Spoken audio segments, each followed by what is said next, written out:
So yes, so now we're gonna be talking about Falcon and the Winter Soldier, episode 5, then episode And 6, 6, yep. and then we'll give a quick little recap of our overall thoughts in the series. So, who wants to start off, or should I start off? Well, Dav hasn't talked in a while, so I would actually suggest Dav start. Gav, go ahead and talk about episode 5.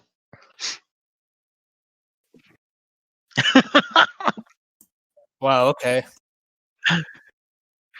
So episode 5 we start off with Walker running away from brutally murdering the guy, right? And it kind of plays the trauma that the internal struggle, his PTSD, because he's running away and he's like, why did he do it? Why didn't he listen? So I thought that was fascinating. And then we transition to Sam and Bucky versus Captain America. And it's the best. Wyatt Russell killed it. Right, this entire episode he killed it because he's trying to justify the killing. He's like, he killed Lamar, and then Bucky and Sam's trying to talk him down, and he's like, no, motherfucker, you're not talking me down. And then the best part is poor Bucky, bro. Bucky's trying to tell him like, dude, you don't want to do this. I've been down this road. And then Walker's like, I'm not like you. And you just see the depressed look on Bucky's face, and it was like, damn. Okay. And then of course we got the fight, and it very much paralleled Captain America the Winter Soldier, with where Bucky and Steve fought Tony, but this time it's Bucky and Sam versus Cap. So nice little parallel. That was Civil War. Oh, I'm so sorry. Yeah, Civil War. Okay, yeah, the Winter Soldier was them fighting each other. You're right. I found it interesting how throughout this entire thing, Sam is constantly trying to talk Walker down, and that kind of makes sense to the character that Sam is, because he did in the Winter Soldier, if I'm not mistaken, he talked about how he used to train and treat. He was a grief counselor. A grief counselor for soldiers. So it was nice to see that Sam's still trying. They both got their ass beat by Walker. I just want to say that. And then once Sam gets like good, and him and Bucky, I mean, they just break Walker's arm. And again, I wrote powerful scene, Sam wiping the blood off the shield. I thought it was very powerful because it feels like Sam was trying to untarnish the legacy of that shield, because we know how much he adored Steve. And then again we had some little talk with Torres and the Flag Smashers, which it was like, okay, I like that they're setting up Torres as the future Falcon, because Sam lets him keep the wings. And it also, this part for me felt like Sam's finally trying to take up that mantle of, Captain America. I'll stop there just because I know there's so much for the rest of this episode. Is there anything you guys want to talk about so far? For episode 5, I love Julia Louis-Dreyfus and her character Valentina. I thought that was very interesting. I didn't actually recognize her at first. I was like, wait, is that her? Because like there are more Hollywood actresses nowadays that kind of have her look, but she's got a specific kind of energy. I really liked her character. The whole meeting thing in the Senate was really cool. Mm-hmm. I enjoyed that scene. The fight was really, really good too. I like the later parts with what was it at the end where Sam and Bucky were training, and they had some really good conversation. And I'm so happy that somebody finally showed someone actively training with the shield who has no idea how to do it, because like to me, like I'm always wondering, like when someone throws the shield, especially when it's a non-superhuman like Cap, it's like, how do you catch that shield and not be afraid that it's gonna like fucking decapitate you? If you're like a half a second too late or like a half an inch too low, like your head's coming clean off, right? So it was good that they did that. Yeah, no, like honestly, episode 5 was like really very, very solid. The thing Dev. with with Zemo, I really like how they, Bucky took care of that whole situation to let the Wakandans have him take him to the raft, and obviously Sam's suit. But we'll talk more about the suit in episode 6. Going Dev. back to the shield thing. Also, you throw it right and they're gonna catch it. Are they like not scared that if you don't like handle the recoil of the catch, their arms gonna break? Like, well, no, because the shield is not heavy. It's a third of the weight of a similar steel object, as discussed in Captain America: The First Avenger, and it's also vibration absorbent, so it doesn't actually have any recoil whatsoever. It's 12. It's like 12 pounds. Oh, but it still hits like a fucking truck. Okay. Oh, okay. yeah. I like that. Yeah, that I will say that one of my favorite parts of the episode was just seeing. So obviously we have Fake Cap. This is now after the death, the murder, right? Fake Cap kind of standing there, and you can tell he's anguished. However, I couldn't tell, is he anguished by his own actions or is he anguished by the Lamar's death? Then I kind of realized the guy ain't got no remorse. Didn't really care. That fight as well with Sam, it actually highlighted his incredible control of his gear. The whole show did it, but that specific fight, the constant use of the little jetpack to just get extra bit of speed, really, that's what set that fight as my favorite fight, because there was just so many small details. And then when Bucky and him finally win the fight with that, where Bucky carries him, picks him like rugby tackles and picks him up, and then Sam fucking fly kicks him. That was great. That whole sequence, the entire time, went from, is Cap anguished because of what he did? Or was it because of Lamar's death? Oh, no. It's because he's a dickhead anyway. It's not because he's anguished. Yeah. But then the whole fight had, while there was a massive focus on the fight, the conversation that was going on, it really opened your eyes more and more to the characters, especially Fake Cap's mindset. Because Fake Cap the whole time was like, this is me. Give me the shield. I'm going to keep the shield. All right.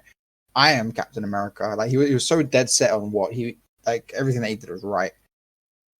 Mm-hmm. And then moving on from that, one of my favorite lines was when they're on the boat and the fucking pipe comes loose. Yeah. So Bucky comes over and like quickly takes the wrench and fixes it. Sam's like, why not just use the metal arm? I don't always think about it right way. I'm right-handed. Yes. That was stitches.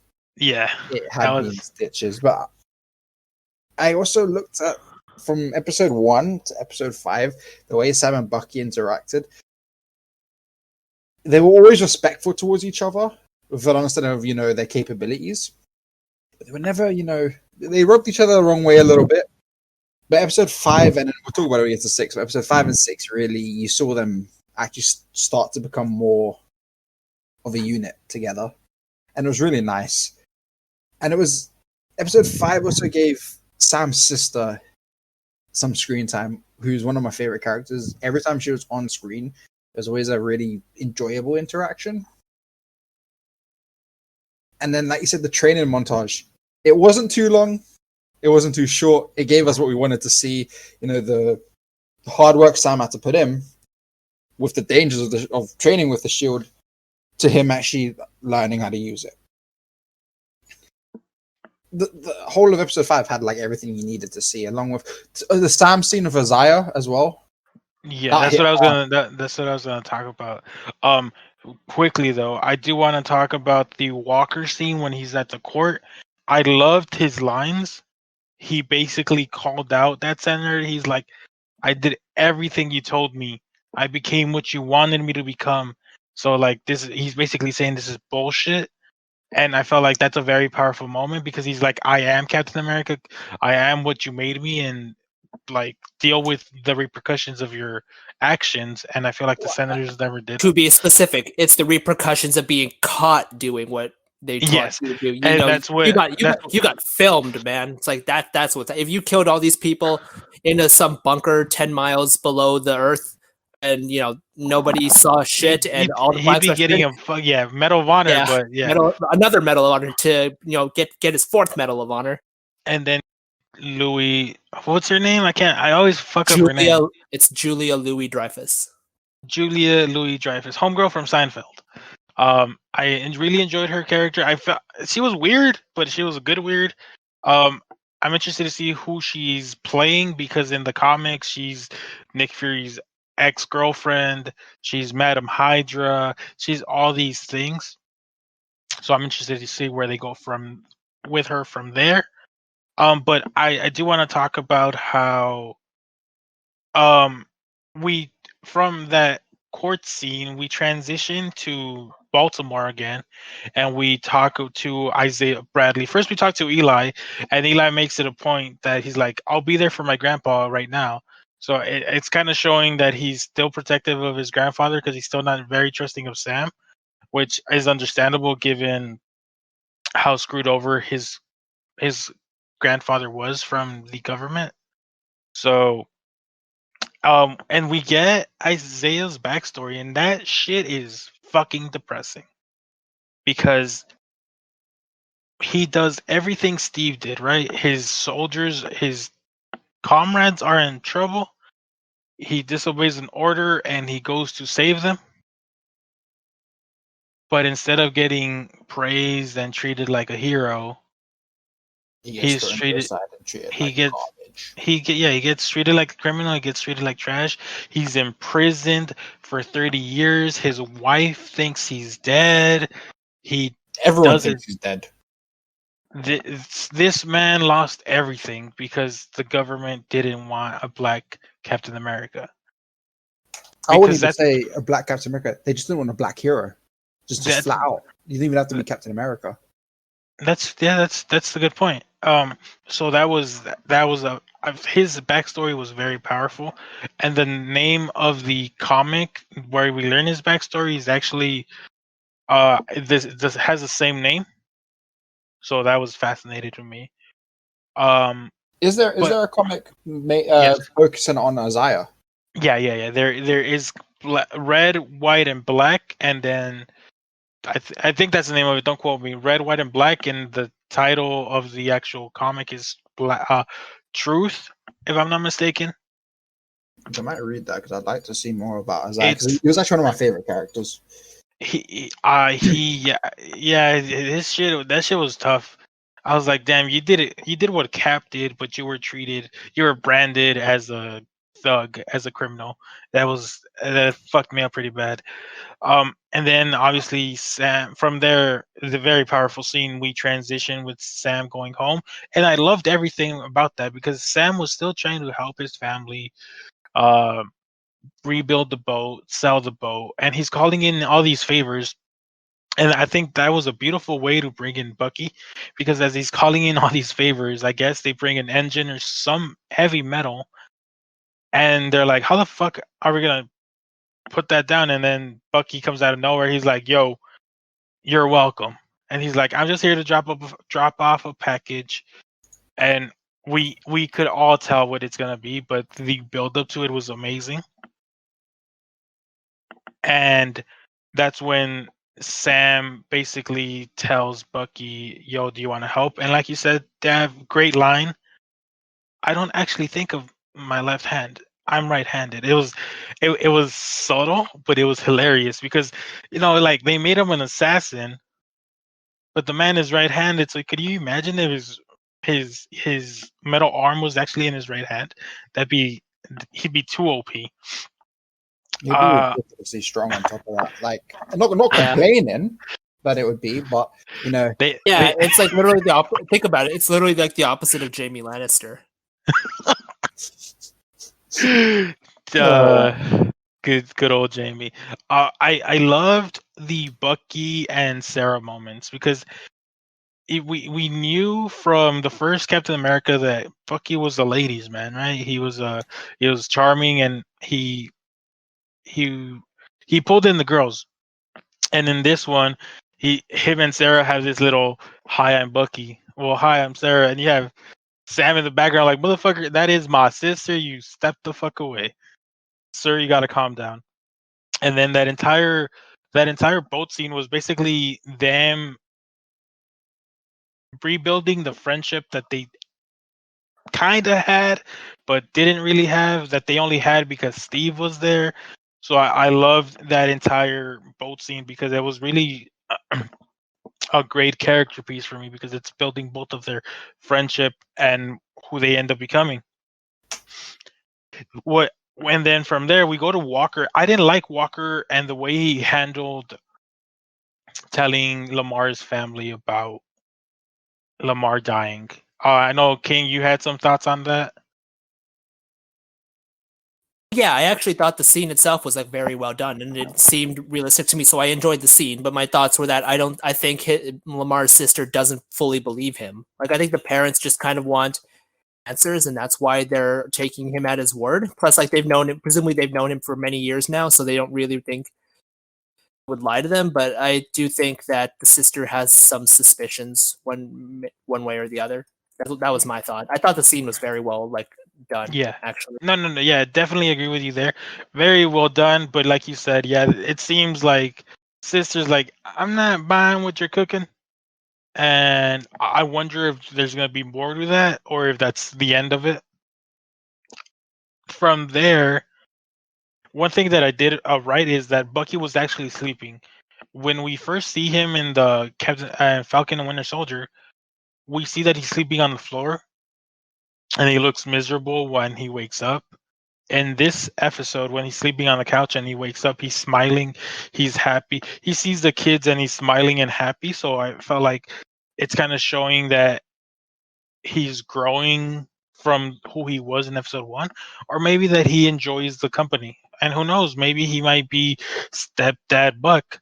Oh, who knows, right? Or Uncle Bucky. Oh wait, no, I'm sorry because it's Sarah's kid. My bad, I missed that. I messed that up. But okay, yeah, can I add something?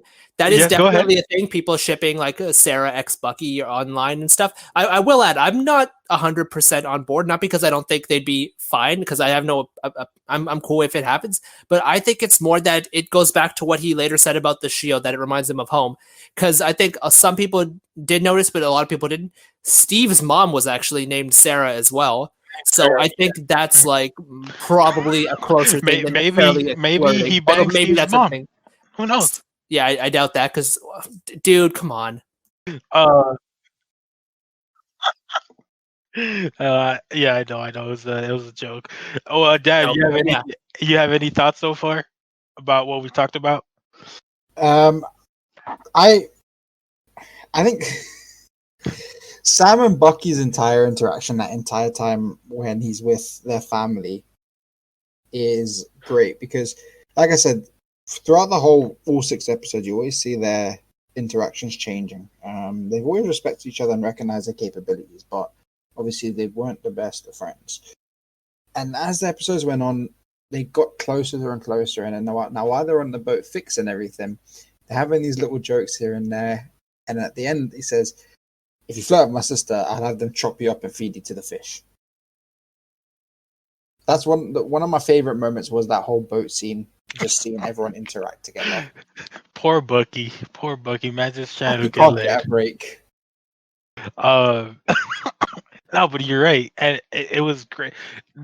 That was my favorite part of the episode, just Bucky and Sam and their interactions. Because from there, we get, you guys talked about it briefly. We get 2 training montages, if you will, and one of them's not really a montage, but it's a training where Bucky and Sam are both training with the Shield, and we have Bucky talking about how he was disappointed that Sam gave up the Shield because the Shield is the closest thing to a family that he has left. Because Steve, quote unquote, died. His family from World War II is obviously dead because what is it? It's like 100 years since then. So almost. Yes. Although this is very random and tangential. Did he not have any brothers or sisters who would have had like kids, grandkids, and stuff like that? I don't think he did. At least they didn't mention that he did. Yeah, they didn't mention it, but I would have thought like because back then families were on average like bigger than they are today, and obviously I know this is before the baby boom stuff, but Mm-hmm. I don't So know. yeah, maybe we get a a scene or two in a future season if there is one where he's looking for his family, maybe, or maybe I don't know I'd because be okay with that. yeah, it'd be great. And then we get Sam giving him tough love, and I love that because um Bucky apologizes because he didn't realize the weight of of a black man having the shield because he mentions when me and Steve talked about what he was planning, we never knew the impact it would have. So it kind of does reference the fact that Steve had told Bucky that he was going to give Sam the shield in And that's Endgame. why Bucky kind of gestured him back during that one scene in Mhm. Endgame. Yeah, so that was a nice little reference to it. Like, oh yeah, we did talk about it, and it was fun. It was a good throwback. Although that is interesting, like that they talked about it themselves. Like, this is random, and I just feel like Steve would have like sure maybe obviously Steve wasn't black, he doesn't know those specific feelings, but like would he have not talked to any of the other Avengers? Like, would he have not talked to War Machine in particular, like Rhodes? Like, See, I for don't know. me, Steve had this naivety to him because he tried to see the good in people. Right. He didn't think that when he talked to Sam, he didn't see, oh, it's a black guy. He's just it's my partner. He's helping me. He's a fellow soldier, True. and And on the and individual basis, I think that's actually the way to go. But in this, in like when you're dealing with superheroes, public facing stuff, there is like an extra yeah, layer to it. But I feel like with that kind of superhero stuff, like that's to my point. Like Steve would have been more careful about that. Like, sure, he obviously wouldn't talk to every Avenger, but I would have thought at least like the military Avengers, like War Machine and who else was there? I don't know. Well, I guess. Well, actually, I was just thinking War about Machine. yeah, because I was Uh, thinking like there was that end game scene, sorry, the Age of Ultron scene where they were doing all the new Avengers, but everybody except for War Machine is dead now. Like Wanda was like leaving, so he wouldn't talk to her. Vision was dead. Black Widow was dead, and I guess those groups probably are the people he would have spoken to. But actually, yeah, yeah, that makes sense. I doubt he would have talked to Nick Fury because I think Nick Fury would have talked some sense into him about that whole situation. But I don't know. yeah. I guess it's too late. I'm being speculative. No, that's fair because yeah, no, we would I would assume that he would talk to the people he was closest to, and the people he was closest to, like you said, were all dead. So I don't think he was that close to. I don't think he was that close to Nick Fury to even talk to him about it. I mean, I feel like he would have just because like they had that whole stuff in the Winter Soldier movie, and you know, Yeah, maybe. Um, it's a good discussion to have. Hopefully, in future episodes or films, they address that. Uh, and then we from Bucky and Sam talking, and Bucky giving that apology. Sam, like I said, gives him that tough love and tells him, "You weren't crossing off names off your list because you were trying to save them. You were avenging. So you need to give somebody closure, and that's where the old man from the first episode comes into play." Right, where we're like, okay, he's gonna end up telling him that he killed his son, yada yada yada.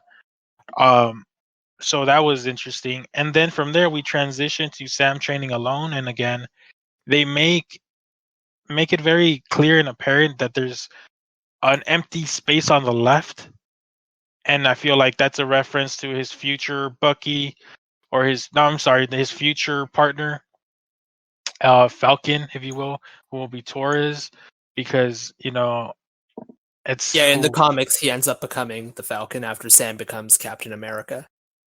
So Would be it's great. I like that because it's still giving us a little nod to what's happened and what's gonna happen. So I thought that was good. And then of course we get Flag Smashers are reintroduced, and we're like, oh, they're in New York, cool. I don't care. But for me, the Flag Smashers were just like a side character that didn't mean shit. And of course, the episode ends with Sam opening the box and us not seeing what's in the fucking box. It was overall, it was I enjoyed it. What rating would you guys give it? Oh, episode 5. I thought episode 5 was very solid. I'm inclined to say at least like 9.5. I'll push it for a 9 minimum. Minimum. All right. So would you give it a 9? Well, what do you give it, Dev? I'd give it a 9. Okay. For sure. Actually, yeah, I'll give it a 9. I'll give it a 9. Okay. What about you? I loved. So I kind of cheated because I saw it last week and then I saw it again this week, just because I didn't want to watch the last episode without watching the first the previous episode. So if I just episode 5 by itself, I'd give it a 9. But if I add episode 6 to it and put it as one episode, both of them together, then I would definitely give it a 10. But again, it's just like it's still a very good episode, very great episode, I would say. And then yeah, let's just get on to episode 6. Who wants to start off? Yeah, sure. I'll start it. So, one of my first reactions was Sam looks real good with the shield. I liked his suit. I think we should talk about the suit. I think the suit's important. Just a little bit. The suit looks so fucking banging. And the shield, the way the shield slots nicely in between the wings, it just sits there comfortable. That entire like first 5 to like 7 minutes of the episode was just great. So Wakanda knows what the fuck they're doing. I guarantee you, Bucky, when he was asking for that favor, he was like, "For my boy Sam, I'm gonna make him the new Captain America. So just make sure the shield look good when he wearing that." You know, he had to do that because Yeah, there's no way in hell it conveniently fits like that. So it fits perfect. It's like a nice little slot, man. King, what did you think of the costume? Oh yeah, the suit. My bad. His hero suit. Same concept. I think it was fantastic. It's very comic book accurate for those who have read the comic books. I think the visors in particular were a really good add-on. I mean, obviously he had those in the Falcon costume as well, but these do appear to be different because these seem to also have heat-seeking sensors or whatever, which I didn't see in the original costume of the Falcon, although maybe I missed that. And the cost, no, I don't have any major opinions of it. I think it looks very good. I think I was reading that some people wanted them to make him like a nanotech suit like Black Panther had, but I didn't really see that coming up. Yeah, you're right. I did see that as well. But my thing is, Wakanda has always been a step ahead. When they had nanotech, you saw that outside of Wakanda, people were still using holograms. When, like in Civil War, when they were talking, General Ross and Tony were talking, they still had holograms. And in Black Panther, when they were talking to Shuri in her building, it was through nanotech. So I feel like that's Wakanda being. Wait, I don't think those two things are related. No. I'm just saying that Wakanda is so advanced that them making a suit like that. I agree with that. I just don't think the hologram nanotech thing is. I was just showing how more advanced Wakanda is. Let me put it. Here's a way to put it. Black Panther was the first one to have a nanotech suit, and then you know that Tony Stark designed the same thing for his Iron Man suit. Here's the thing: he actually did that with help from the Wakandans. There's a thing called the Wakanda Files that basically details he had to give them something, and then they gave him help with the nanotech to develop his suit that he used in Avengers: Infinity War. I think that's a good parallel to explain it.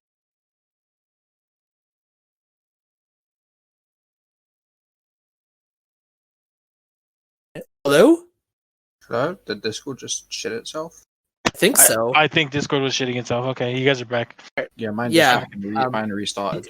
You guys heard me, right? Yeah, I heard you. Okay, yeah. So I think that's like a good explanation of like the advanced level of tech in Wakanda, and this actually makes me very curious about like future projects, because obviously we're gonna eventually get Doctor Doom, and in the comics, Latveria is also considered a superpower similar to Wakanda because Doom is also a genius, and he has he's created the tech that makes Latveria a superpower on par with like Wakanda once it's revealed, and the United States and Atlantis too with Namor, because obviously they have their advanced tech down there. It's basically saying humans aren't that smart. They're not. But Doom is human. Well, you get what I mean. Americans, fine, Americans there. Well, I mean, no, the United States in the Marvel comics is considered the same thing because of guys like Reed Richards and fuck, I bit my tongue. That's what your tongue thinks of your bullshit. Nah, but yeah, that was an interesting. I eat my ass. So this thing looks amazing. Somebody was pointing out that the two wings in front of his star could potentially be like a military sign when there's like a fallen soldier for fighter jets. Again, I'm not sure because I'm not in the military or experienced that. I'm not versed in Air Force, so I'm not too sure. I did see that comment as well. I didn't actually see that comment, but I think it could be plausible. I'd have to look at it myself. So that was interesting. And then we see Batroc beating Sam's. I gotta talk about the fucking chair. The chair is gonna stop the shield. Are we serious here? Like the chair stopped a vibranium shield. I mean, have you ever been hit by a chair? Like, they're kind of strong. I don't know about you, but last time I got hit by a chair, it fucking hurt. This isn't wrestling, fam. That's the only thing that kind of threw me off. I mean, it's understandable that Batroc, the Leaper, was gonna keep up with Sam because Batroc kept up with Steve, and Steve was a super soldier in Captain America: Winter Soldier, if I'm not mistaken. But yes, that was in the beginning of the scene. I do actually think that, depending on wherever he's shown up, Batroc has generally been the best hand-to-hand combatant per se, and he generally only loses because the other side has something like Steve's superhuman, the serum, or Falcon has the shield in his case, and in this case, Falcon kind of ran away. Oh no, he did. He also said the same line that Steve did. I'm not gonna say the French, but the same French line Steve said to Batroc Sam said. So I felt like that was a nice little reference. And yeah, he leaves. We got to talk about Carly because Homegirl is just pissed me off when she's telling Bucky, have you never fought for a cause greater than yourself? Doesn't matter if I die. Bitch, do you know who the fuck you're talking to? Like, this man fought in World War II. He fought against a mad titan. Like, why are you asking such a stupid ass question of him? It's kind of like she's currently trying to fight, for all everything that's happening post Blip. But she's also forgotten that the people who I'm going to say against, right? She's kind of forgetting who they are. She's forgetting that at the end of the day, Falcon is Falcon and Bucky's still Bucky. Everyone knows that they're part of the Avengers. And she's just completely forgotten that. And because she's so high up on her own high horse. Yeah, that's one of the things that pissed me off. What about you, King? Is your tongue better? Yes, it is better. Which part did you want me to comment on? Carly questioning Bucky if he's fought for something greater than himself. I mean, I don't necessarily mind that she was doing that because she was clearly just doing it to distract him. Okay, yeah, that's fair. Okay, yeah, because you're right. Because what's his name? He wasn't able to stop the guy on the motorcycle or whatever. And then right? Sharon brings up the point. Like, you had one job, Bucky, and yeah, I don't mind. That was clearly just some bullshit. And we know what he has been doing because he fell in the World War II thing, and then he died in the snap to Thanos. So yeah. Um, what happens after that? Sharon literally uses that thing to melt a dude in half or whatever. I don't remember. Okay. She said Oh, the mercury bomb. Yeah. Oh, mercury vapor. Yeah. That was it. Shit. That was crazy. The That guy was gets the the best car, part. and I'm like, oh, I wonder what she did there. Oh. See, I just thought she put a tracking device on him. So or did something I. during the And bomb, then, but and like, then he no, just this is fucking literally melts. yeah. No, homie, this is, as we learn later in the episode, this is power broker Sharon, bro. Well, yeah, Alright. as we learned later in the episode. I will She say don't- about the whole power broker thing, and I'm sorry if I'm jumping ahead. I think like a lot of people were saying like, oh, like from episode 3 when she appeared, like, oh yeah, she's the power broker or whatever. And it's like, sure, but like that's really obvious. Like, wouldn't they be a little bit smarter and make it somebody else? But apparently not. I mean, they telegraphed it beautifully, and people still complained, and I'm still I mean, waiting on an apology from 2 people. Fair enough. I'm not complaining. I don't mind her being that, but I will say, like, it doesn't really 100% seem to fit. And I think this is where I'll get into the series as an overall thing, and that in spite of being very good, I think it would have benefited from like another episode or two, because I feel like there were a lot of things that were left underdeveloped, like why she ended up being the power broker. It's like, sure, we know that the government like fucked her over because she betrayed them to give Cap his stuff in Civil War, but it's like she's been on the run for about 4 months because this takes place 4 months after. No, she mentioned in the episode that she's been on the run for 7 years. Okay, hold up. See, I don't think that's possible because she was snapped. We don't know that she was snapped. Yeah, she was. No. If you look at the opening of Avengers Scott Endgame, Lang was also in that list, and we know that he wasn't snapped. that's true. But that's only because they didn't And know. we that he was also we in the also thing. know, we also know that she's a spy. What's the best? Oh, so you're saying? time to So escape- are you saying that maybe they weren't able to? Are They you saying were- that they they- thought she was snapped, but she was hiding in Madripoor or whatever? what I'm thinking is she was a trained spy. Yeah. She loved her country. Her country betrayed her and branded her a criminal. So the first chance she was able to leave and hide, she took it. People got snapped. So people were obviously keeping track of who was getting snapped. So she used that as her opportunity to escape and not be seen, if you will. That's why because like okay, here's the thing, like why I have trouble buying that. And here's the thing, I think you're probably right. That's going to be the explanation, that they thought she was snapped but she wasn't really. But here's the reason I don't buy that. It's because like they thought Scott was snapped but he wasn't, because he was in the quantum realm. They had no way of knowing that he was in the quantum realm because they had nobody capable of like doing the search or whatever. But with Sharon, it's like, okay, sure, she's like undercover and stuff like that, but at the time they had 2 people who were capable of who were spies themselves and would have been able to find her if they really want to, Black Widow and Hawkeye. Like, you're telling me those 2 couldn't have found her if she was hiding? I know she's on a similar level, but like I'm pretty sure they would have found her if they really, really tried.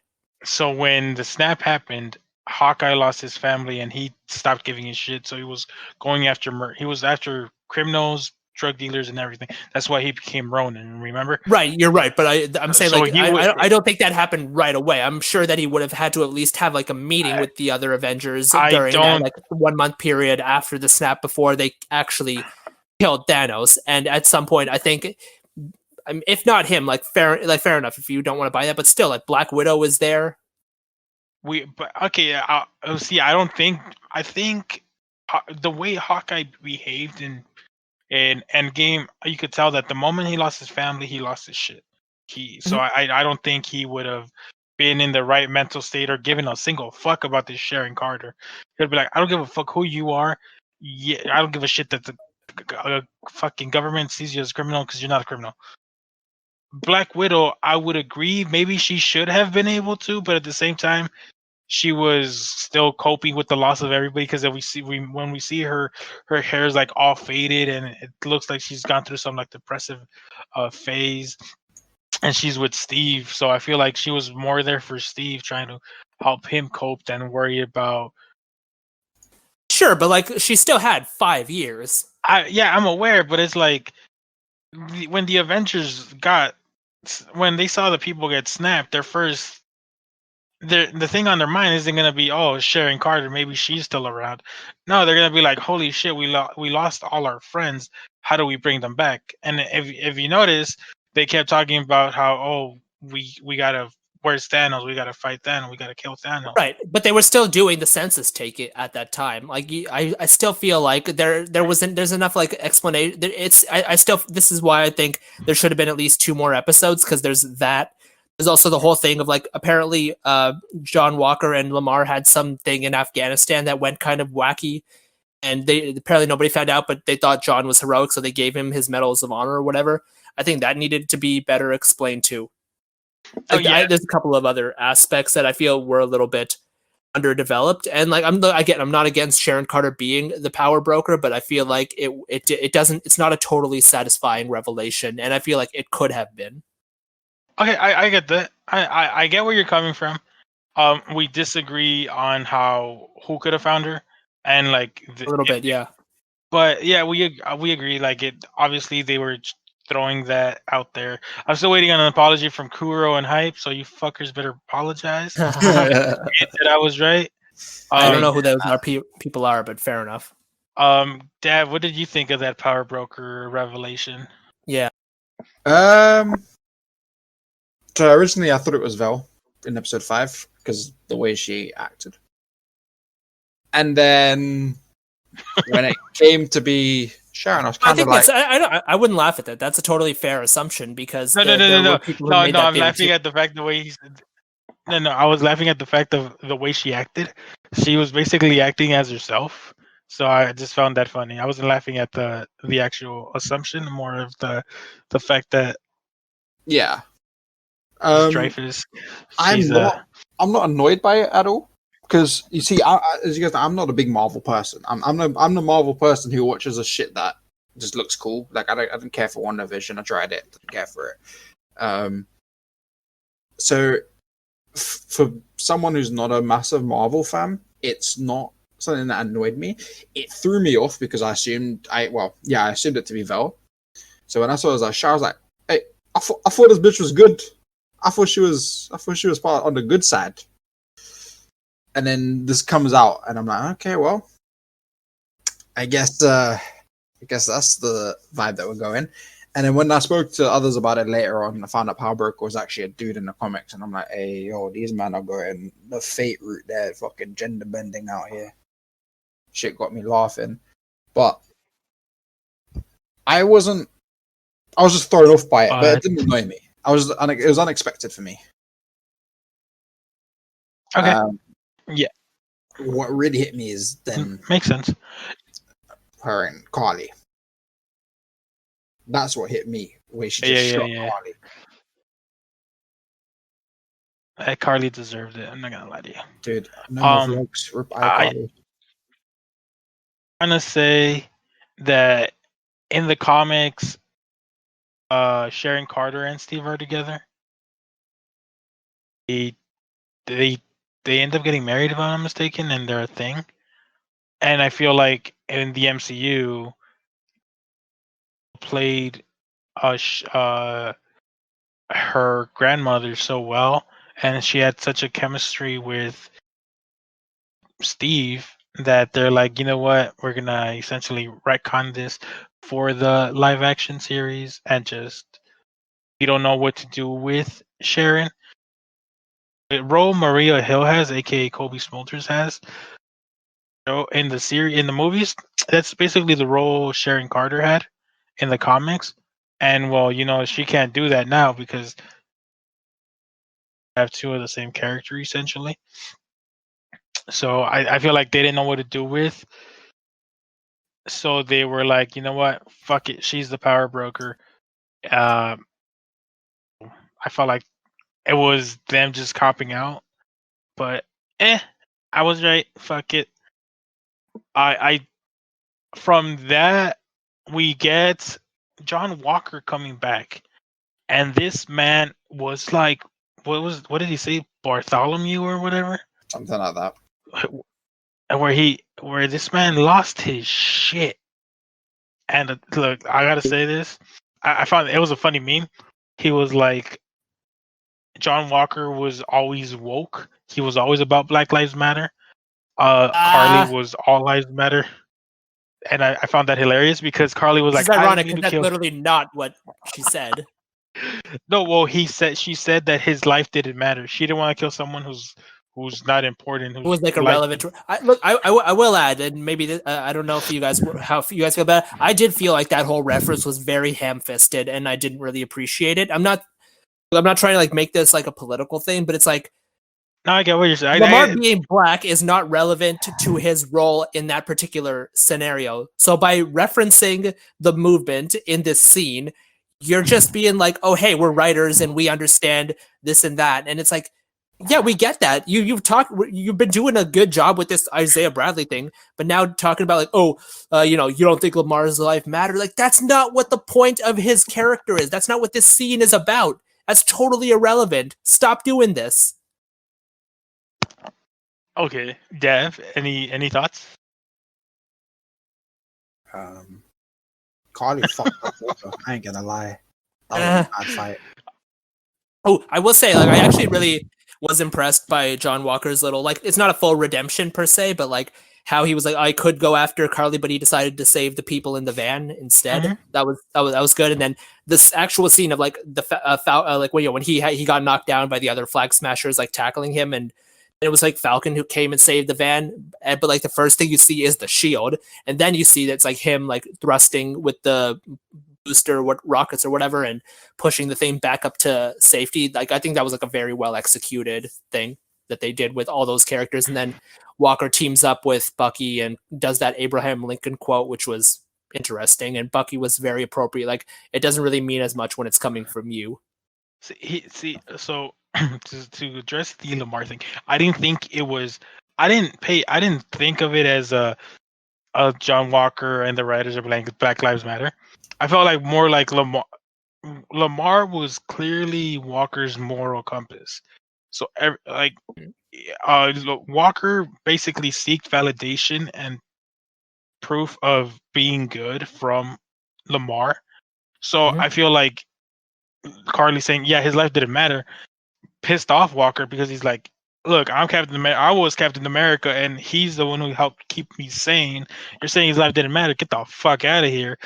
I 100% would agree. In terms of like the context of the series, you hit it spot on the nail. That's exactly what it is. I'm saying that the way they chose to word the scene and the dialogue that the writers wrote is very ham-fisted, and it draws like a reference to this current ongoing movement that is just not about what the series was dealing with in that moment. So by doing it, you're kind of like diluting the necessary message, and it's like I think the best way to phrase it would just be like cheap virtue signaling.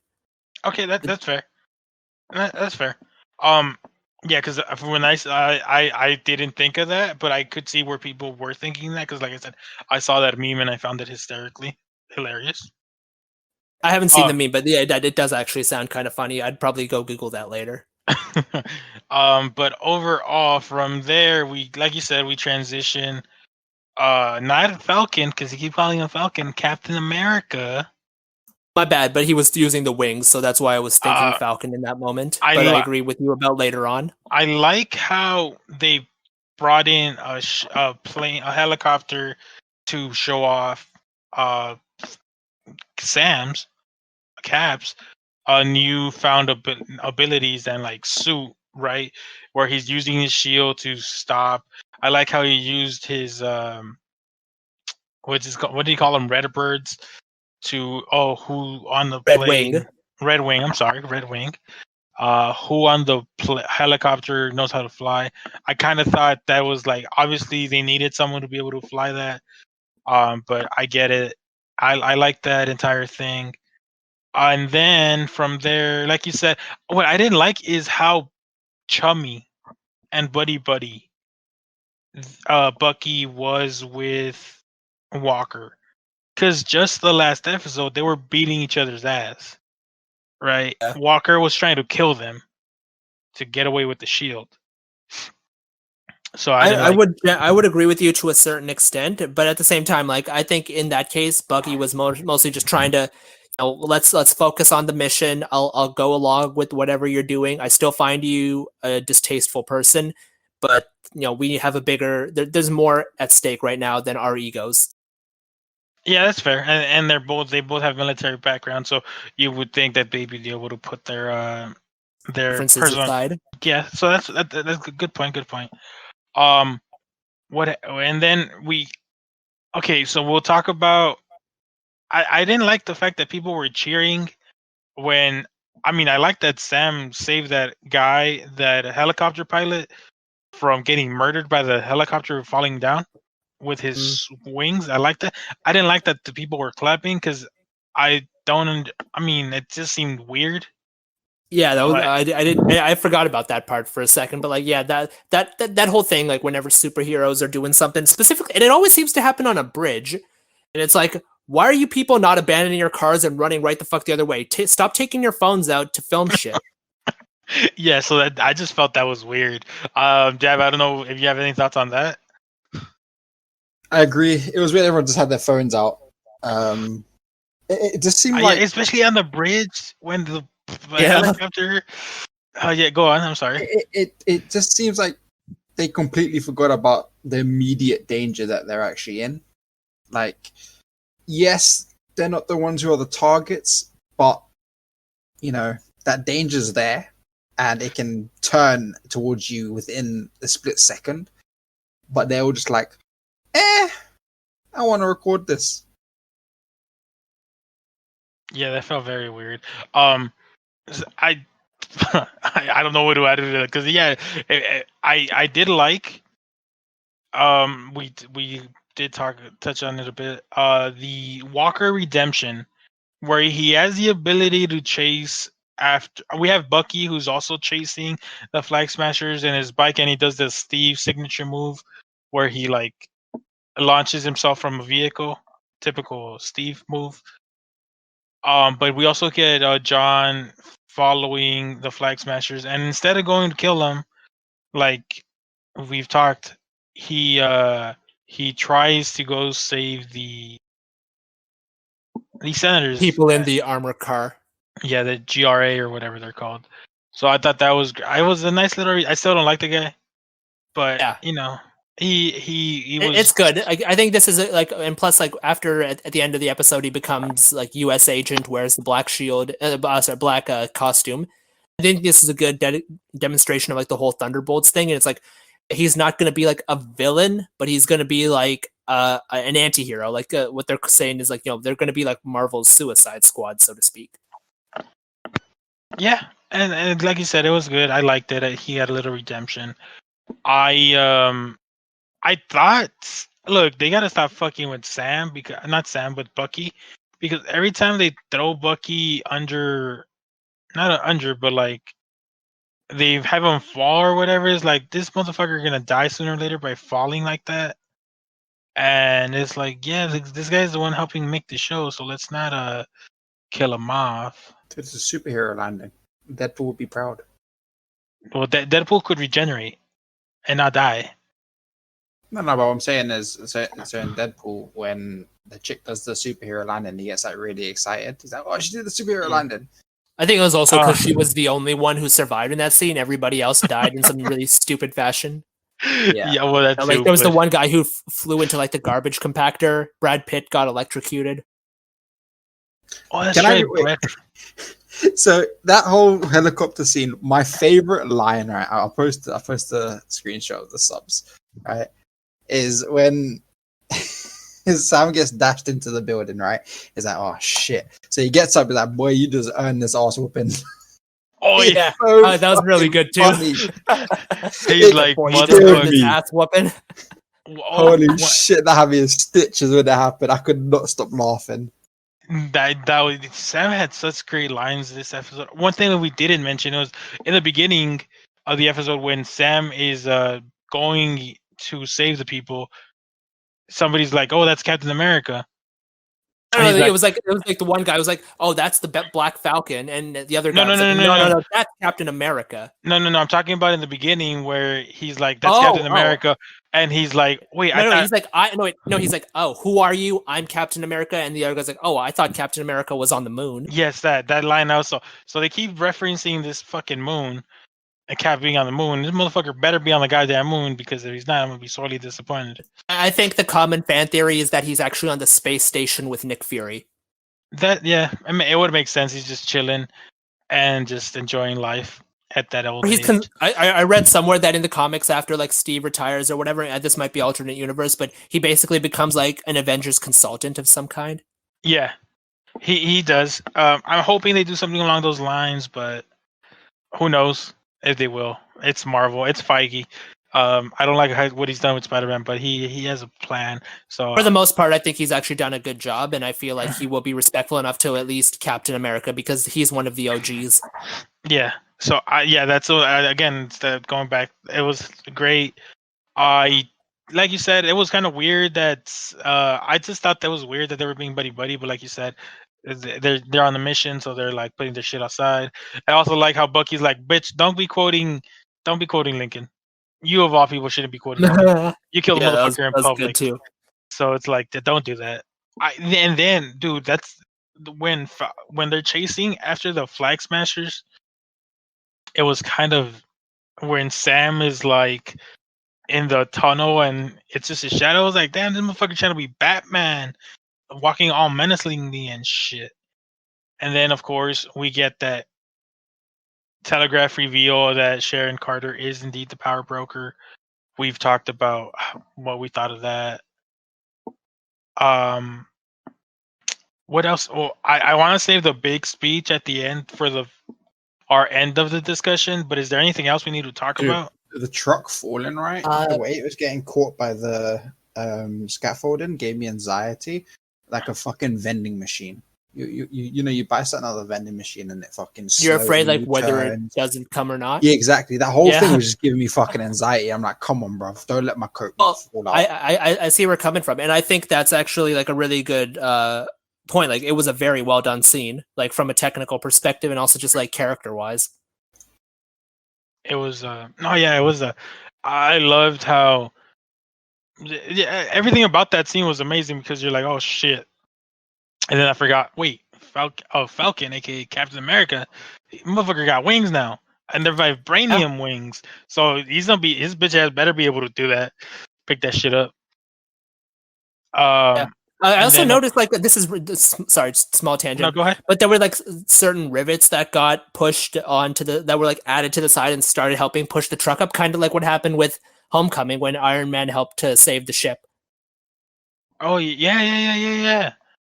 I don't remember. I didn't notice that.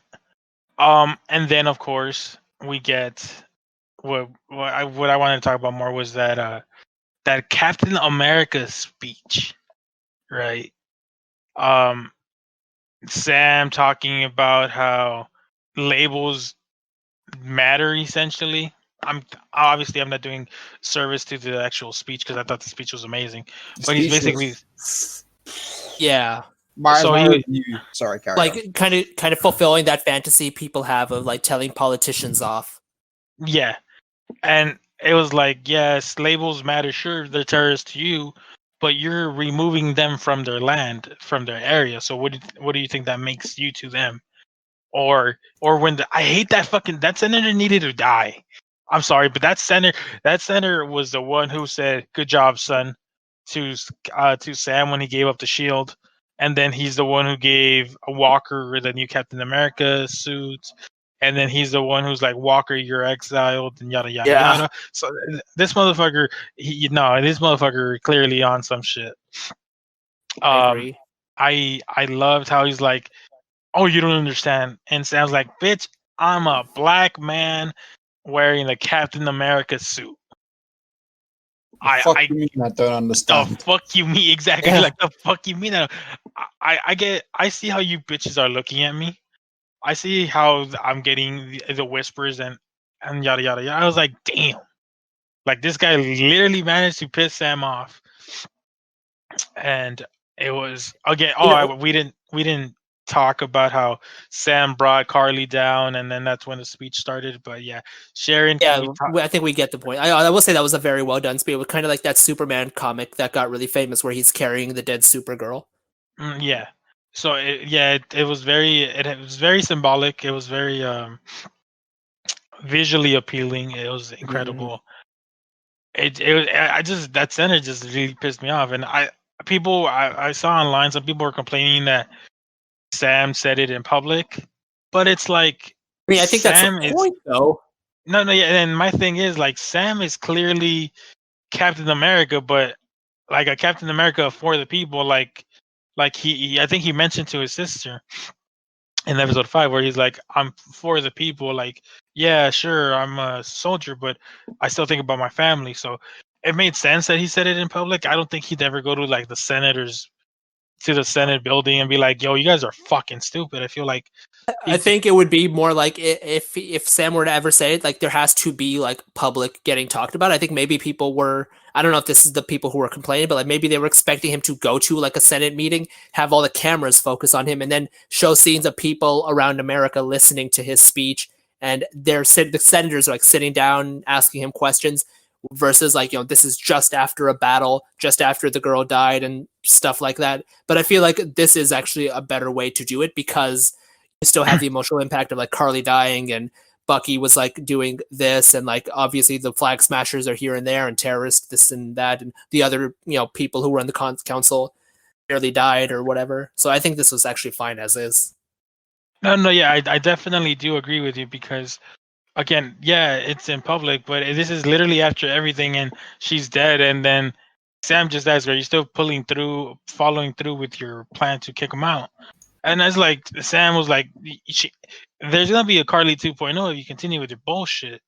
And Carly 2.0 is gonna see the shortcomings that Carly 1.0 had, and you best believe she's not gonna fail like the first Carly did. And that was a good point because it was like if they could, especially towards the end, where one of the military soldiers was like, "One people, one world," or whatever, Yeah, to the yeah. flag smashers. I was like, so this could have actually it could lead to like bigger and badder things for them if they don't get their shit together. So I like the fact that Sam called them out, and I know we referenced it a little bit, but I found it funny that they said Captain Falcon, Black Falcon. Oh yeah, that was somebody in the background said that, for those who didn't know. Yeah. So, and then some people got mad that it felt like very pander to when they said that's why Captain America. But I was like, no, that kind of makes sense because it's like the old generation, the old man, where he's clearly old enough to have been around for segregation and I everything, mean, at least in that America. too, and just think about this, like yeah, black within the this, black context. that. I agree, but like So just within the context of the series, just think about it. Like it hasn't been that long since the battle of Endgame, like when they did have the Steve Rogers Captain America, who had been around for the past, like, he wasn't snapped, right? So he'd been around for about 12 years or so. yeah, Yeah. So I mean, I don't know. I didn't really find that to be like. I mean, I get where the people are coming from within that particular context. I felt like it was good. Yeah. These same people were okay with America's not gonna need a Captain America. They're gonna need a U.S. agent. Okay, you're okay with that, Mhm. but you're not okay with that's not No, Black no, no. Falcon. That was Val. That was Val who said that. No, yeah, no. But I'm saying that I've seen people who complained about the scene where the kid is basically saying that's Captain America. Praise the whole Val saying no, saying U.S. agent. It's like it's basically Yeah, I mean, why would you criticize that? Like, Val is obviously doing the Suicide Squad thing, and she has a different set of needs versus like the quote unquote goody two shoes Captain America. so Like, yeah, that's again, totally yeah. legit. But and then I love how as Sam is giving that speech, we go to Isaiah Bradley and you kind of see him slowly changing his tune because last Yeah, episode he was like, no smart black man would ever take the stars self-respecting. and stripes. And yeah, you're right. Self-respecting black man would want to wear the stars and stripes. And then you see like how he's slowly losing that anger that he's had for And Sam, rightfully I think, so, of did a course. very good job of like, getting his thing in the museum. It's like, okay, people will now acknowledge him, and he can like, get recognition for all the service he did. Definitely that, and yeah, that was a great scene too. Sam and Isaiah having that moment, Mhm. and Sam saying, or Isaiah saying, "Well, you're no Martin or Malcolm, but you're good." Yeah. I would like to add one more thing, and this probably ties back a little bit to like maybe the series should have been another 2 episodes. I did feel like the Sam's speech, as good as it was contextually regarding the whole Black man in America thing, I did feel like I don't really feel like been given enough information about the GRC or the repatriation stuff to really understand like the gravity of the situation. Like obviously we know like okay, yeah, people who were brought back by the Hulk's like thing to resurrect them after Thanos snapped them out of existence. Sure, like some people ended up like finding other people living in their homes, but I don't think there's enough like actual detail about what's going on and how like the GRC may have been like hurting people to really understand like the gravity of the situation and why the Flag Smashers were so angry. Because we never really see any of that stuff happening. Like 'cause Sam's talking about like how like they're forcing people into like refugee camps with guns and stuff like that, but I don't remember any scenes of that actually occurring. Yeah, I I'll don't. agree with you as someone who isn't as heavily invested in the Marvel world. The I'm interested in the whole idea of like everyone's now back from the blip. Yeah. So much shit is different, right? And there's so much is going to change within a second, and so much adjustment is going to be needed. It's going to take years. So I understand the whole Flag Smasher situation. And as Spidey mentioned to you before, their original story was changed because of everything COVID. that's happened. Right. But I do feel like the show actually should have touched a little bit more on the struggles of what's going on in the world, especially the little subplot of Sam's money. I feel like that should have. I saw Air mention it. I feel like that should have had a bit of a focus. Not obviously a massive focus at the end. There is a subplot, but that would have given someone. Well, it would have given everyone more of an idea of just how rough it is right now for everyone after the blip. Yeah, because this movie, this series, I think it's like 4 months after the quote unquote. I hate that we call it the blip because what I'll say about like the time frame is like generally speaking, all we know about the time frames are that like WandaVision happens 2 weeks after Endgame. Spider-Man, Infinity War. No, Endgame. Is it Endgame? WandaVision? Yeah, Endgame was the one that came out after. So WandaVision happens 2 weeks after Endgame. Oh yeah. Okay, yeah, my bad. Yeah, I confused them. My bad. No worries. But yeah, that one happens 2 weeks later. Spider-Man: Far From Home happens 6 months after. All we know is that this one happens like between the two, but closer to Far From Home than to WandaVision. Like, so I would say 4 to 5 months is the accurate time frame. And then yeah, the COVID really put a foil in some of the plans because WandaVision was supposed to happen, and then like a week or two later, Doctor Strange was supposed to come out. Yeah. So yeah, and then again COVID and the flag. Obviously, we don't care for the Flag Smashers, and I don't blame the writers. I blame more the situation because they were gonna be bioterrorists. But again, this show, like I think I told Dad, I was like, this show was already gonna lose money because a lot of people don't want politics in their superhero movies. But if they knew anything about Captain America, most of his shit is a political background and stuff like that. But so they're losing money because to be of fair, that. I think people were okay with the politics of like Winter Soldier, talking about like the information security and freedom and all that stuff. But that is like different, obviously. Yeah, they're not okay with the the whole Sam race and stuff like that. I feel from what I've seen. Actually, I agree because when I spoke to, so I've got two groups of friends IRL, right? My main group, who's basically a bunch of weeps, and then I got another group which is like a mixture of like everything else. And when I went to talk, I was like, "Hey, did you lot watch it?" And people were saying, "Oh yeah, it was good."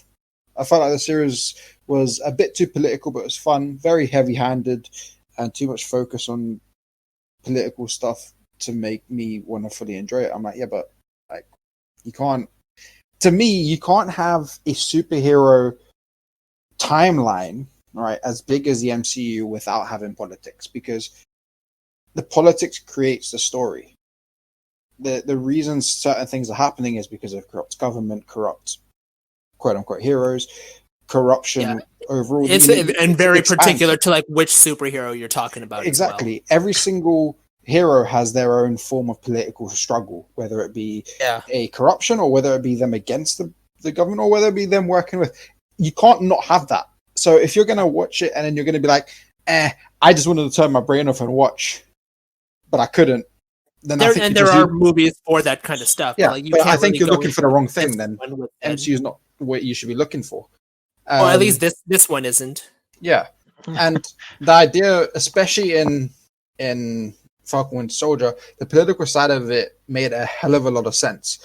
You know, it wasn't intended to be anything overly smart or quote unquote woke, like people put it. It was intended to portray exactly what it did. The struggles of everyone post-blip, the struggles of people of color.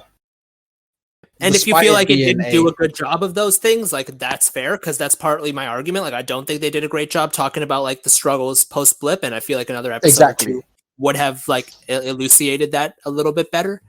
I probably agree with your point, and I would question what the mindset is of somebody who was against that. Agreed, but the problem is people were saying that it shouldn't have had a place, and I'm like, well, no, because you see, Sam and his sister went to go get a loan.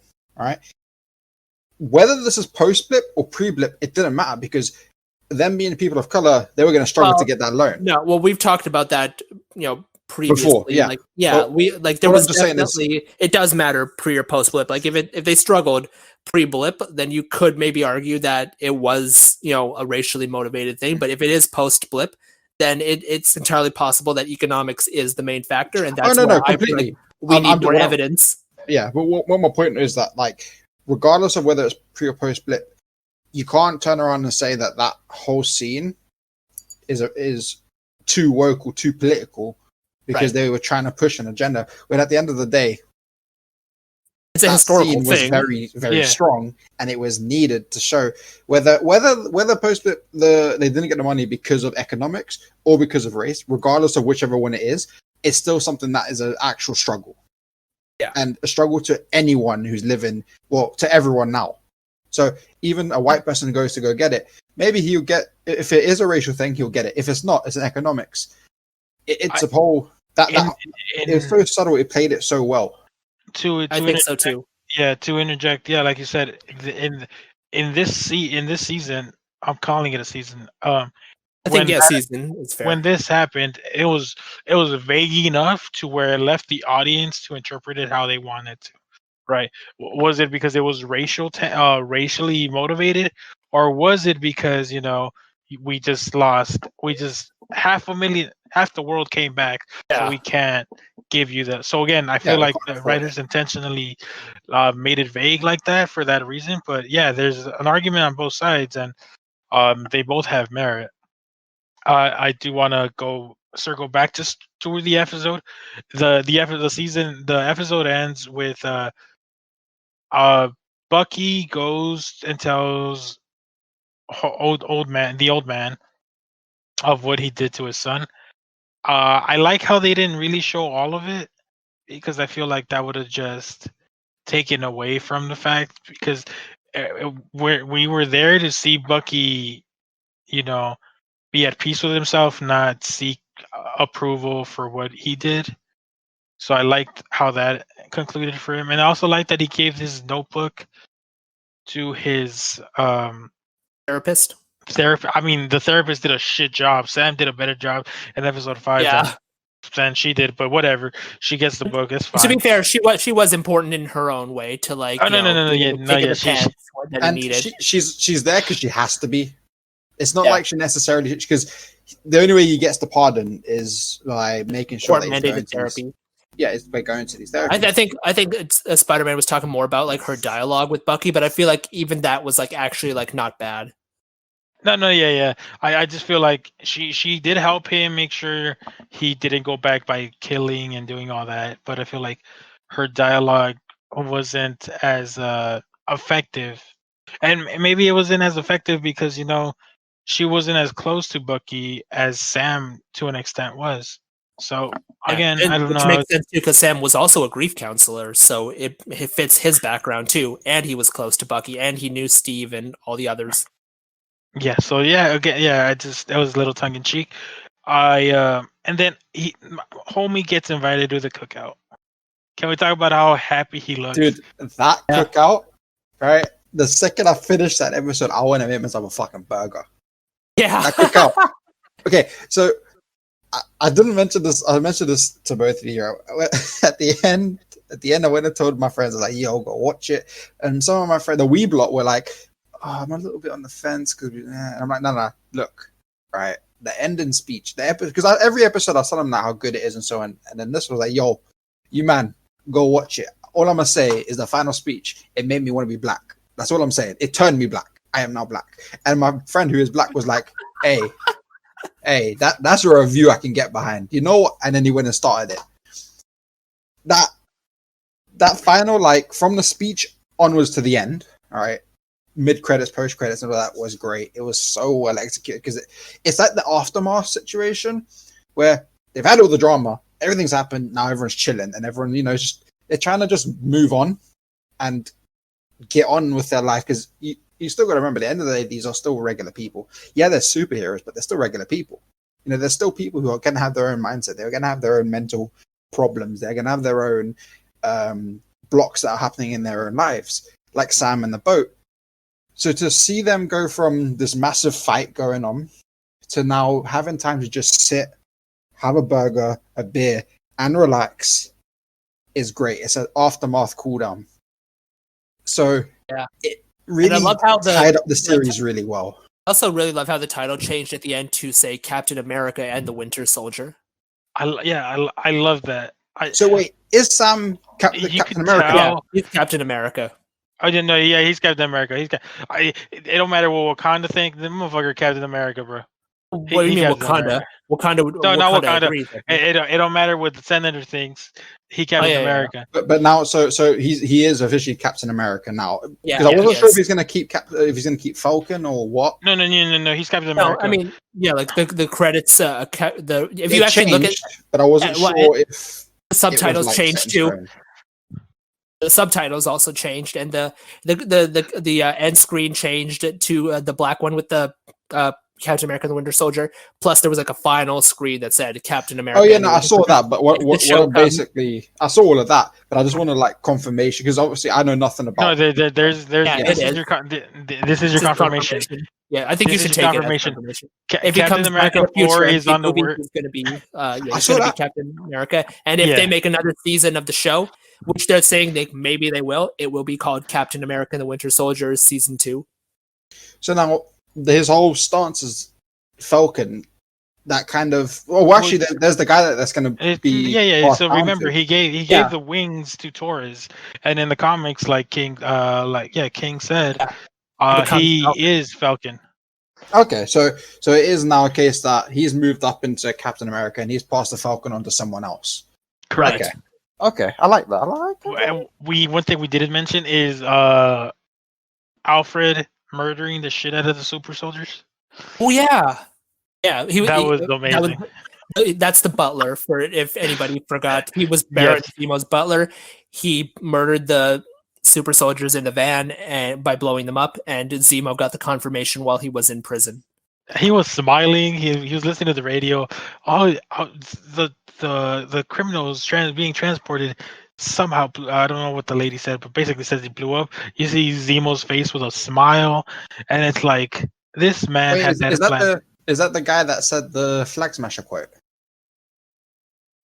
No. It was an army guy who said the Flag Smasher quote, then sent them into the van. But then, as the van was driving away, it got blown up by the butler. Oh, okay. That scene threw me off a little because I wasn't sure who actually blew it up. But okay, it was the Yeah, butler. yeah, Yeah. He blew that bitch up. Yeah, they did. That scene was mad because I saw and I was like, oh, does this mean that they're gonna like he's gonna leave the door unlocked so they can escape? But then I see the fucking explosion and I was like, oh, Oh, never mind. if he was, they dead now. Yeah, never mind. All right, cool. All right, whoa, boom, boom, motherfucker. No, yeah, dude, that was, and he's just there chilling, just looking at the explosion. He's like, all right, let me put this detonator in the inside of my suit. I was like, damn, bro, like that. So chronologically, what's after this now? Because I know we got Loki in 2 months. Yeah, I think it's 1.5. Yeah, what I'm comes not after this? I'm you not mean? sure. Like timeline wise, I don't think they've announced anything yet. Because the WandaVision was before this, right? Yes. What was before Yeah. WandaVision? Endgame. Nothing. When Yeah, so we haven't had and anything. Endgame, Okay, so WandaVision was the start. Now we got that. So we don't actually. So in theory, I guess it could be Loki that's next. Loki is Like, going to be about- weird because that one's about time travel. Oh, I guess that's release order. We can't really say it's chronological until it comes out. I guess. I mean, I guess if you want to go, wait for more shows. if you want to go chronological, it's Spider-Man: Far From Home. Yeah, I guess. Okay. Yeah, that makes sense. So here's another thing. This is, I mean, and somebody made the point that okay, Spider-Man could have probably been in New York when this was happening, but like Spider-Man, this is New York. This is your home turf. Where the fuck you at? Like, this is just me pissed off because they did a shit If job this with wasn't Spider-Man. Tom Holland Spider-Man, they would have been. I wouldn't even give a fuck. There is some Marvel news that we should probably talk about, but I will talk about that at the very end because I know we Yeah. doing a lot. Just overall thoughts on the season. King, give your overall thoughts and then the score you'd give, and then Dev, you could go after that. Overall, very, very, very good show. Definitely recommend. Strong acting, very good characters. Love the ideas talked about. I think it's important to watch for Marvel and also just like generally as a superhero thing. I think most people who watch it will enjoy it. I do think it was like it did feel like a little bit rushed. I do think like an 8-episode, release the whole thing at once kind of approach would have been the better option. But I understand that maybe they couldn't do that or because of COVID, or maybe Marvel had the restriction or Netflix or whatever, or is there Disney Plus? But overall, really good. I would probably say overall, I'm gonna say 8.75. With I'm the sorry. decimals. With the decimals. Bro, my man's going decimal. Fam, I can't even count that high. I apologize. Like if anyone is like, because I don't feel like it should be given a 9 because I do feel like there was like too much that was left underdeveloped, and I did think some of the dialogue was unnecessarily clunky and ham-fisted. But overall, like I'm still very happy with the show. I didn't think I would like it. I mean, I thought I'd like it, but I didn't think I'd be like, damn, this is really cool. I thought WandaVision would be the better show, and I think this is better than WandaVision. I didn't like WandaVision. I'm sorry. Fair It enough. was okay. It was okay. I just I had my gripes. That's honestly like my thing. I like WandaVision was like good, but I thought it would be much better than it actually ended up being. And I'm sorry, Dev. You'll give your review now. The crazy thing is, these are the first 2 shows that Marvel is doing, and these are the first 2 shows that are like, they're being released during COVID. So some of their storylines may have been like altered and changed because of that. So I'm fascinated to see what's going to happen when there is no COVID, when they are able to do whatever they wanted, because it is very clear that the Flag Smasher storyline was essentially scrapped because they're hardly in some episodes. So I'm fascinated to see. And even when they are there in those episodes, they don't really have anything meaningful. Yeah, exactly. Dev, go ahead. So my scoring is, I think, somewhat unique because it's from someone who's not heavily into the universe. The biggest thing I've noticed, especially this, I'm gonna try WandaVision again. I got to episode 3 and I was just like, I don't care about this woman. I don't care about any of this. Skip the first 2 episodes. Skip the first 2 episodes. I got to episode 3, so I'll start from there. But my condolences. I'll give it another try because it's not too long. The one thing I like a lot is, even with the movies, I only watched the ones I cared about. All right, the ones that actually had heroes I actually had interest in, or to be honest, more new. all the references that they drop, all the little Easter eggs, right? It's good that the way they do it because it's a bonus content. The shows don't rely on it. So if you aren't someone who actually likes or is invested in Marvel, the Easter eggs won't matter. They don't matter at all. And every time there was an Easter egg that came up and someone mentioned it, I'll think about like, hey, yo, I didn't know that, but now I know it, so now I can look out for it. So it was bonus content, and I didn't feel like I was missing out.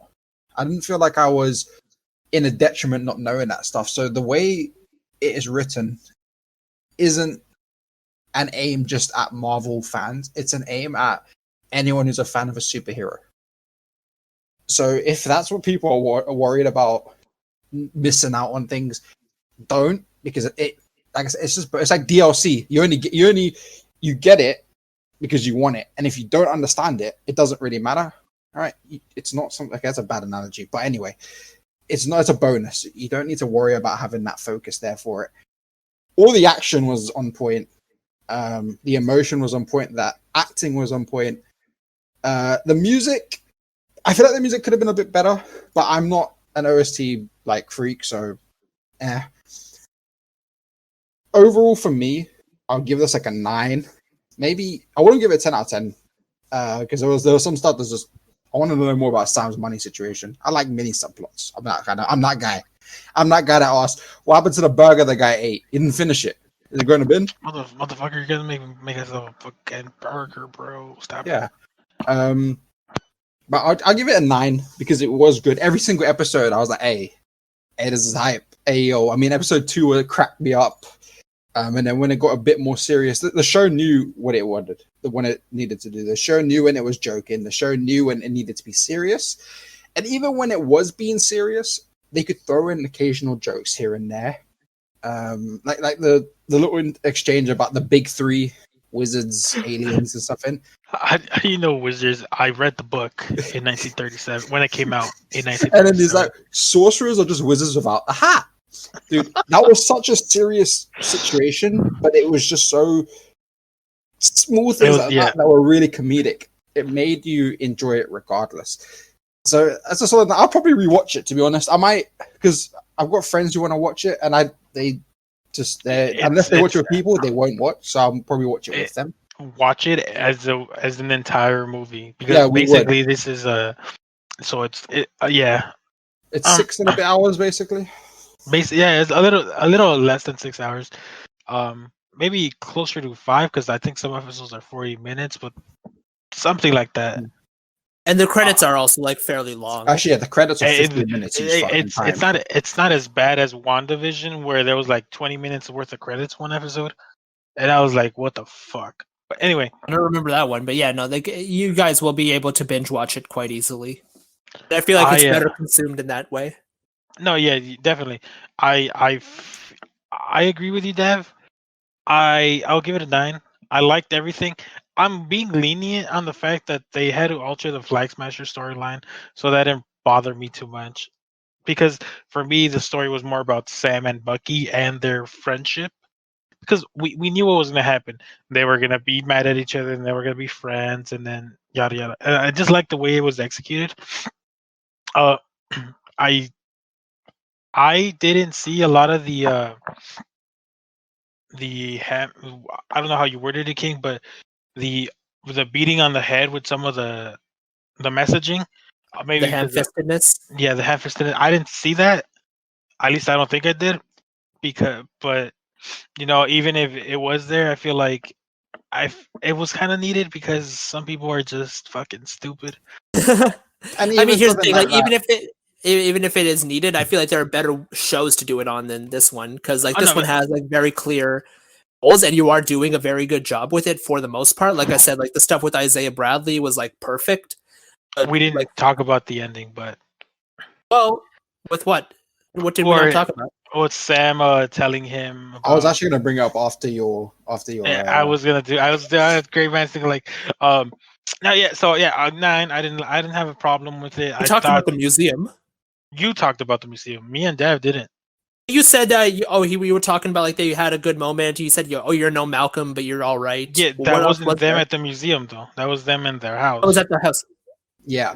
right? But what part did we miss? Do That you want sounded so go on? disappointed. That sounded so disappointed. Anyway, yeah, I give it a 9. I liked it a lot.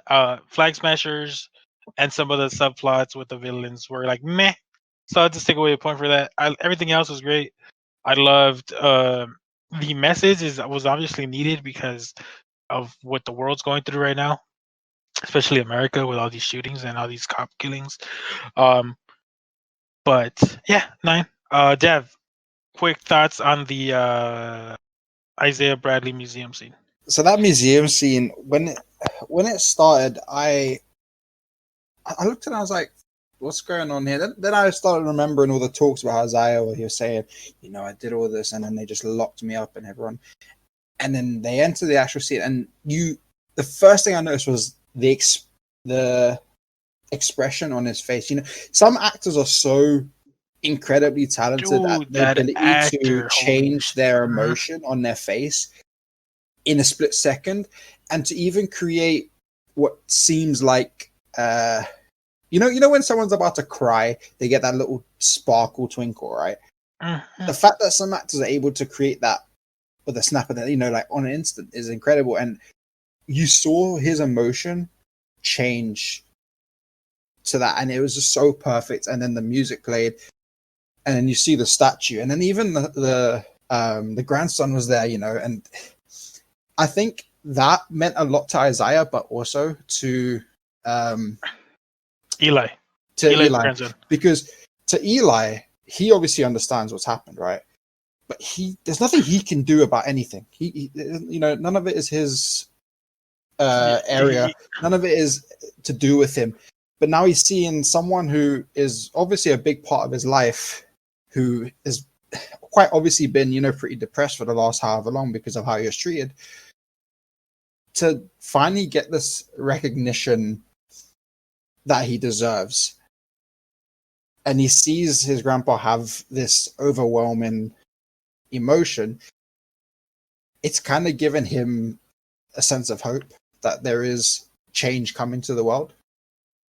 Yeah. And for a young black kid to get that sense of hope, I think it's a really nice scene overall, because it gives a sense of hope to someone who's young and is struggling, gives a sense of relief and reprieve to the older generation, and then it gives it to Bucky as a friend, oh my god, we forgot that fucking line. Which one? The one where Bucky's like, so after the speech, he's like, I stopped listening after Black Man and Stars and Stripes. I found that line fucking hilarious. I'm sorry I took away from the seriousness of the conversation you were having, but and then I love how he said it so nonchalantly. Good job, Captain. And just puts his shoulder on his back. I love that. I thought that was very nice, very beautifully done, and it didn't feel like, oh well, he's just saying that. No, I felt like it was like very genuine. Yeah, exactly. So it was very nice. And then going back to the museum scene, like you said, this for me basically made all the hatred Isaiah Bradley had in him kind of like slowly go away, right? As he was walking around that room, you could feel it. You could feel it. Yeah, if you didn't get emotional in that scene, I'm not saying you have to tear up, but if you didn't get emotional, it's like, what the fuck's wrong with you?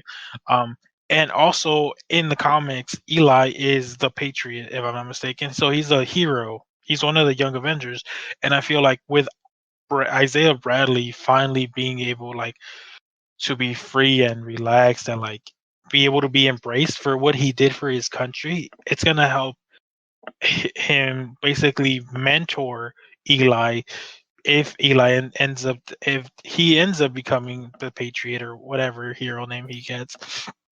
So I thought that was beautifully done. If he's going to be the Patriot, that plays even more, because if let's say that scene never happened, right? Someone came to him and was like, "Yo, do you want to be the Patriot?" He'd be like, he would think, "My grandpa served you lot, and look how you treated him. It's probably gonna happen to me. So fuck you." But now that he's seen change happening, it might be the thing that the catalyst for it. Yeah, and we also see in a way, we see how Sam kept his word to them. So if it were to be Sam who asks him for help or for something, you know that okay, that was earned because you saw how protective Eli is of his grandpa, and we saw what Sam did for his grandpa. So it builds it leaves a lot open to be built, if you will.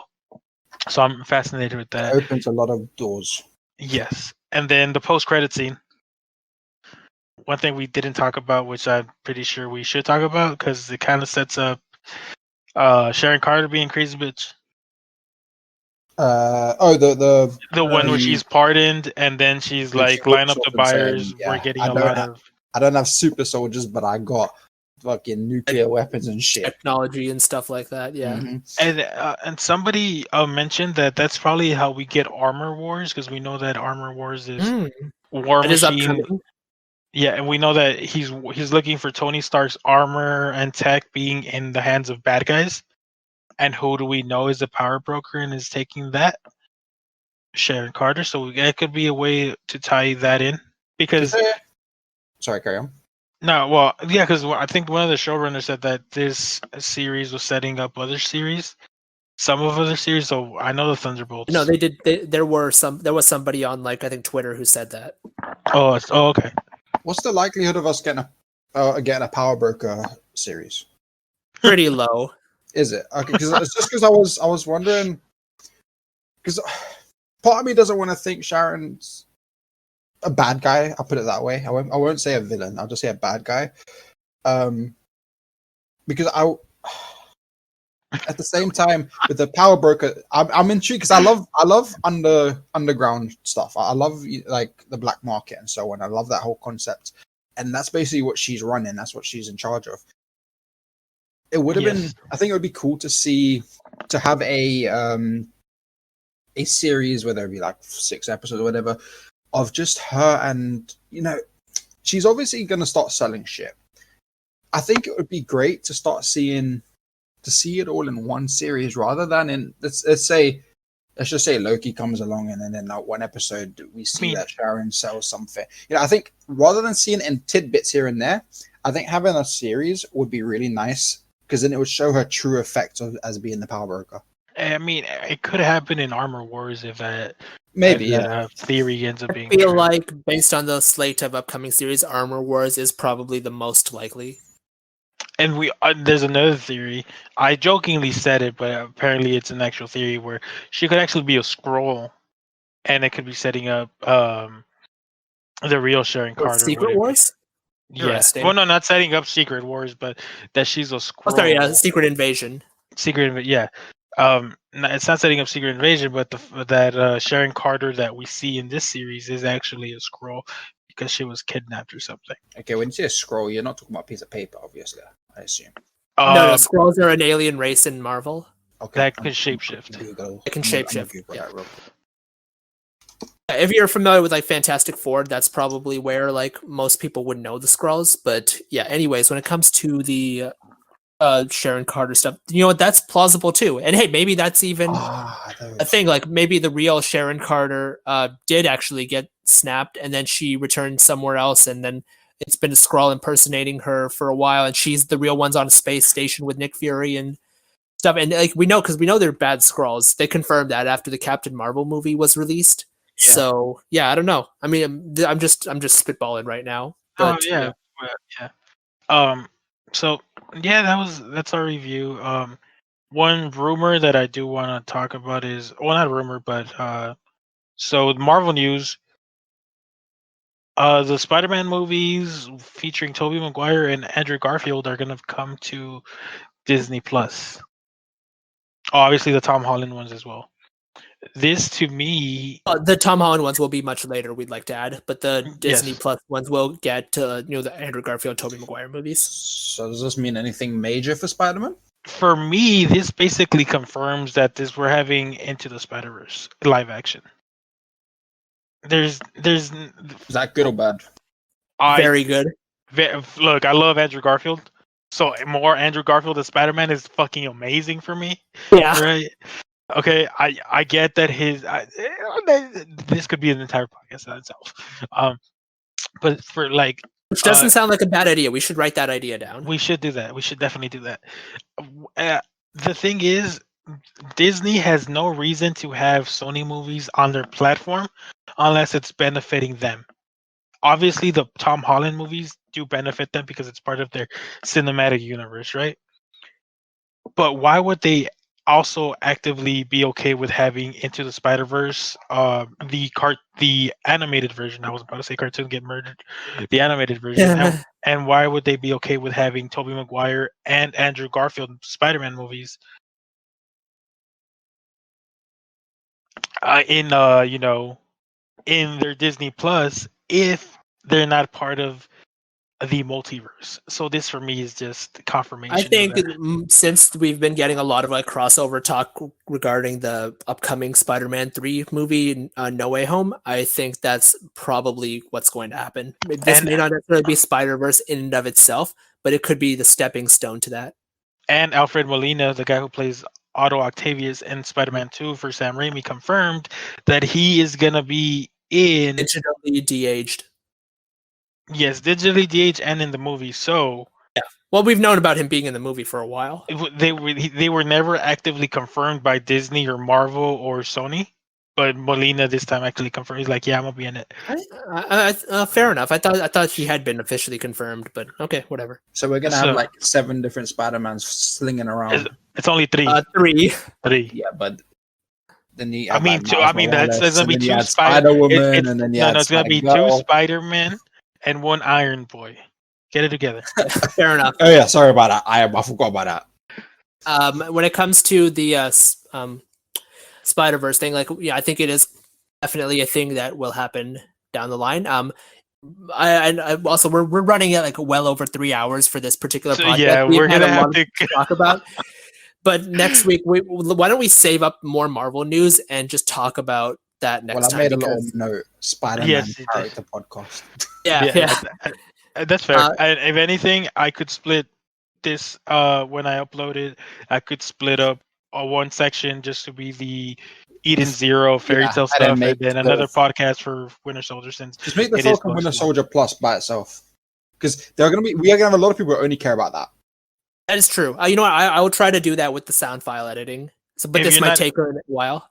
If you're not able to, I'll be able to do it on over here, so it'll be fine. I think I might be able to manage, but I'll try to figure a way out. No worries. So that's the podcast, guys. Hope you enjoyed this very long podcast. Or two very average podcasts, I guess, if you think about it. King, lead us off with the outro. Okay, yeah. Guys, thank you again for listening. We really appreciate the time you guys put into this. Please, if you are not on the Fairy Tale Reddit, go subscribe to the Reddit. If you just happen to have found this on YouTube, go check out the Fairy Tale Reddit and also join the Discord server. There's a lot of fun conversations that are always happening. If you're not following Fairy Tale Wiki on Twitter, please do that. We recorded our final podcast interview for the year yesterday, and it will be released on Monday, April 26th, and it features Andrew Data from the Fairy Tale Reddit Discord server, who was a great guy to have on.